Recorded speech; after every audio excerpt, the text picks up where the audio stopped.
Rock Solid Families wants to thank Casey's Outdoor Solutions for sponsoring the Rock Solid Families podcast. Casey's has grown to be one of the largest and most unique garden centers and gift shops in the Cincinnati tri-state area. Whether you are looking to take on that next landscape project or simply add a little home decor to your house, Casey's has you covered. Located at 21481 State Line Road, Lawrenceburg, Indiana. Call them today at 812-537-3800. Let Casey's help you add beauty to your home.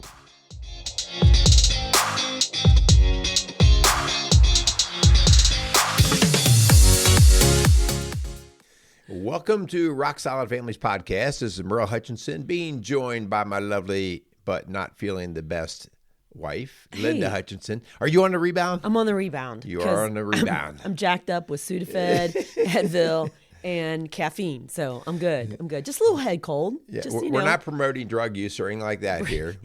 Bringing some germs into the new year. Yeah. Awesome. Okay, so we're going to get right to work today. We are in our new year, of course, and we're talking about getting it started right. And as you listen to us as we closed out 2023, coming into 2024, we are doing shorts, Rock Solid Family shorts. And so we're going to get right to the point. We're going to punch hard, and hopefully this will be something that will be effective and useful for you guys as you listen to as we progress through this year. Yeah, so before we start on our topic for today, we want to thank our sponsors. We want to thank Casey's Outdoor Solutions and Maxwell Construction for their support of the Rock Solid Families podcast and really the ministry of Rock Solid Families. If we're new to you and you have no idea who we are, we would love for you just to check us out on our website, rocksolidfamilies.org. Or, if we can help you and your family any way as we're talking about these SMART goals for 24, maybe you're feeling stuck, right? Maybe you're feeling overwhelmed. We would love to walk alongside you. You can reach out to us at 812-576-ROCK. That's 812-576-7625. You got it. So far, you're holding up. You're doing really well. I sound like a horse. All right, let's get rolling. So, it's the start of the year. We're in that first month. As we record this, we're actually in our first week of January.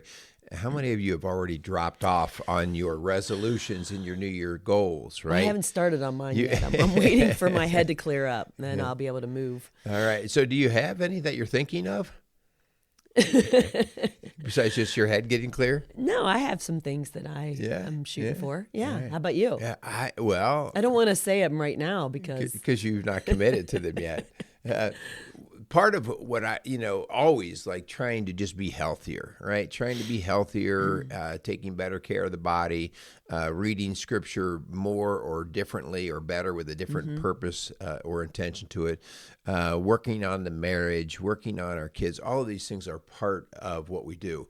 But that's part of the problem because you can get so many different things that you go, I just want to do better. And so what we're going to do today is we're going to talk about actually how we talk about goals, how we form goals. And then maybe you've at some point in time heard the term SMART goals, SMART goals, which is an acronym that we're going to get into today that help you realize, well, how can I do better at actually achieving what I want to achieve here in 2024? Yeah, we've talked about SMART goals before. We've written blogs on them and done shows on them before, but we want to kind of give you a real condensed goal setting acronym and help to get really 2024 started the right way. And so this acronym, if you want to get a piece of paper out, again, these shorts are going to be super helpful, super practical. We want to give you some practical tools to really jumpstart 2024. And so get a piece of paper out and start an acronym down the page of SMART, S-M-A-R-T. You spelled that right. Very good. I always have to check to make sure I'm doing that right. Okay. So with that being said, let's Yeah. start with this. Okay, so the S is about being specific. Yes. Okay, and so as I just told you, you asked me what some of my goals are. I want to do better at reading and fitness. And It's not specific. Yeah, and it's not specific. It's No. like, well, yeah, those all come with good intentions, but they come with very little direction and focus. And so being specific is more on the lines like, okay, I want to be healthier. So maybe I'm going to cook healthier meals through the week, and I'm going to use these kinds of ingredients, or I'm going to make sure I cut these ingredients out. And so right off the bat, maybe you're going to go up to your refrigerator, your pantry, and you're going to cut out certain things. Like I'm even going to say, throw them out, get rid of them. Okay. But you're going to be very specific about that one sort of thing that you want to make the change on. Yeah, that's what you do every January. You take all the candy that's been accumulated over a holiday and all the sugar, and you're like, throw it out, right? I pitch it. So you got to be specific, and sometimes we just get so broad, we just kind of have nowhere to shoot, right? If it's the old saying, if you aim for nothing, you're bound to hit it. And so we got to be very specific. That's the S. All right. Next thing is the M, meaning measurable. Okay, and so.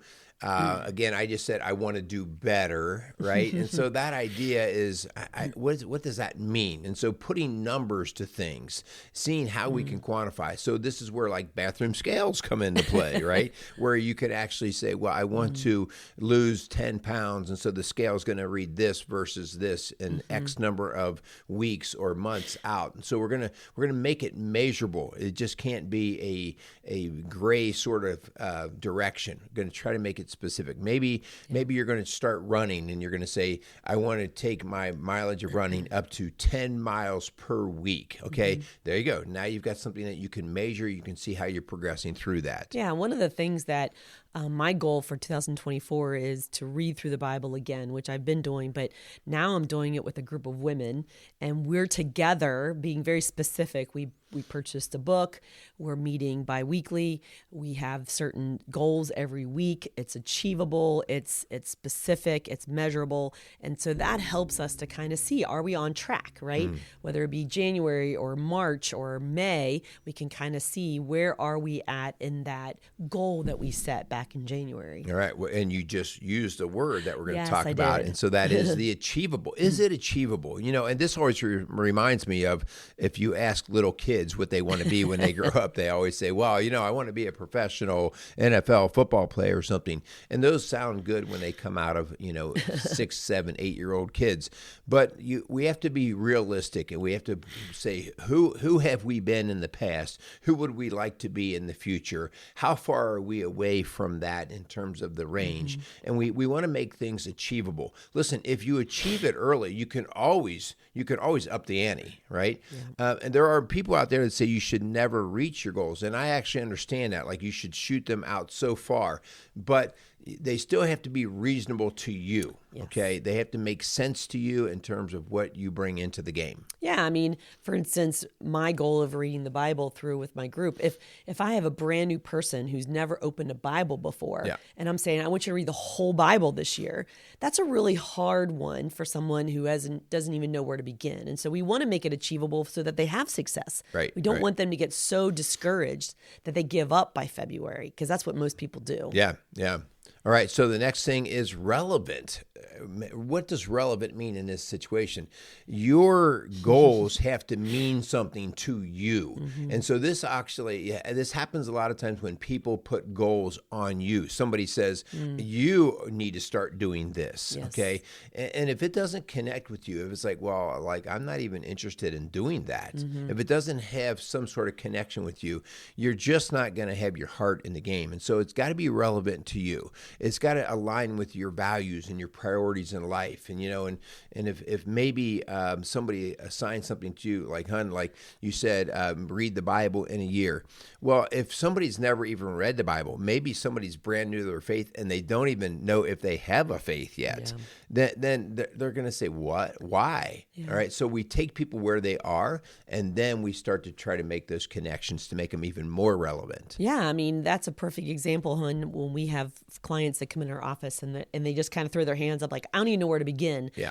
We'll show them, we'll introduce them to the Bible app. We'll show them how to get the verse of the day so that there's a Bible verse coming into their phone every day. I read that, do a little Bible reading plan that's 5 days or 10 days. Like that's a great start, but it's relevant to what they want in their time frame.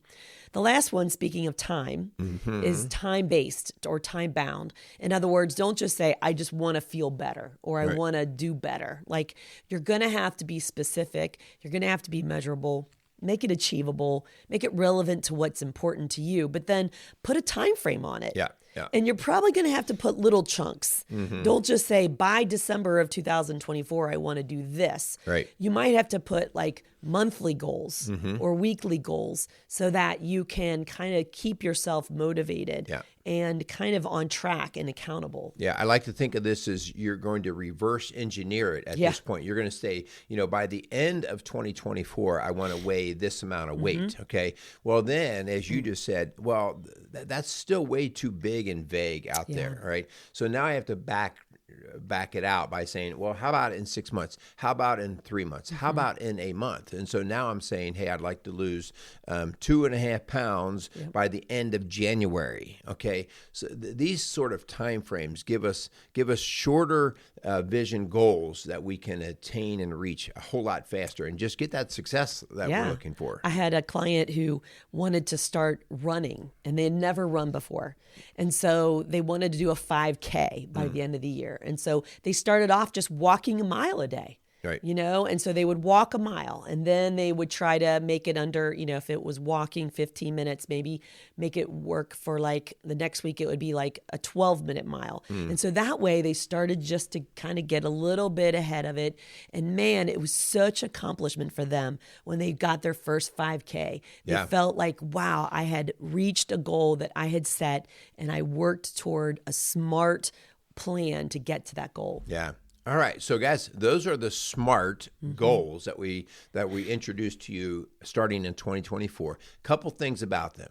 Guys, it does go all back to the intention. And so sometimes we get wrapped up into, well, I'm going to fail. I never hold to these kinds of things.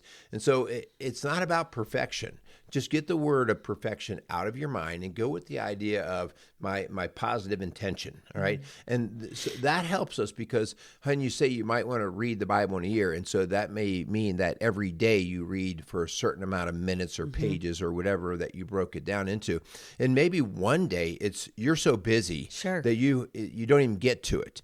Way too often people start to miss a day or two, and then it accumulates and they go, oh, what the heck? I fall off the wagon. And so it is the intention, stay with the whole idea and the concept because you will still make progress towards the end goal. Yeah. When I work with a client who feels stuck, we do a personal goal sheet and we break it down into 8 different areas of their life, whether it be physical, mental, relational, spiritual, intellectual, professional. And so those different areas, I want you to kind of really think about it. Don't try to recreate the wheel all in one time. Right. Let's get specific into what's the squeaky wheel. What's the area of your life you feel stuck in? Maybe professionally you're killing it, but relationally you're not. And so just find that area that really would make such a powerful difference if you could change something. And then drill down into something very specific that will help you reach that feeling that you want, because we all have those days where we're feeling stuck or we're feeling, like there's barriers, but we can bust through them if we really create some SMART, specific, measurable, achievable, relevant, time-based goals. That's a lot of different adjectives there. That is. So, guys, as we start to wrap this up, the whole idea of so much success in getting new goals comes from the lifestyle. If you're going to say, I'm just going to do this for a certain amount of time, one of the problems that we see often with weight gain or anything else really is maybe somebody reaches their goal of losing 15 or 20 pounds in a given amount of time. But if they are just doing these techniques and methods to achieve, to hit the target, but then they didn't really make the lifestyle change, research shows that they're going to go back to where they were and oftentimes even worse. Yeah. Okay. And so it really, this whole SMART goal thing is the idea of how about what would it look like to work it into a lifestyle? Okay. And so our daughter, she and I were teasing the other day because she's no longer in an organized sport. That's right. And so she used to have a coach yelling at her to go work out or run or whatever. And now it has to be her. And I laughed and I said, I remember a time thinking, it just doesn't seem fair that I got in the greatest shape. Why can't I just, once I get there, my body always maintain it for the rest of my life? And it's that idea of just accepting this is a lifestyle you're going to have to accept and take on if you are just going to be in these goals and be in this reality for your lifetime versus that yo-yo dieting. Yes. So there's two other things that I would encourage you to do if you're ready to set a SMART goal in 2024. One is to write it down. Write it down. Put it somewhere where you're going to see it. You're going to be reminded by it. And then two is to tell somebody else so that you're held accountable, whether it be to a spouse, whether it be to a parent or a sibling. Like, hey, this is a goal of mine, and I'm asking you to ask me about it. Because sometimes we can just make all these ideas up and then it just kind of flies out the window. But if we have it written down and we're held accountable by somebody or something, likely it's going to go better. Accountability is huge there. All right. So guys, there are your SMART goals, or the pathway to a SMART goal, okay? If there's anything that we can do, a coach is an extremely important part of this. This is the part of that accountability process, Linda, that you were just mentioning.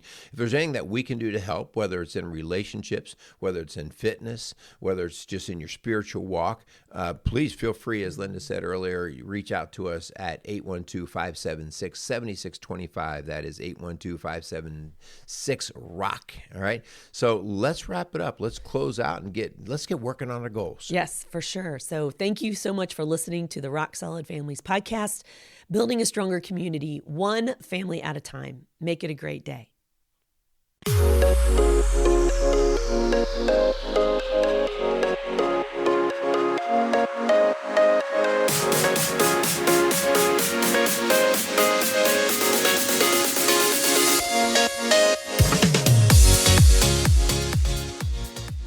Rock Solid Families wants to thank Maxwell Construction for sponsoring the Rock Solid Families podcast. For over 30 years, Maxwell Construction has been a leader in turning dreams into realities, building schools, banks, restaurants, and many other commercial and public facilities. Maxwell Construction has made it their priority to not just build buildings, but to build into their community.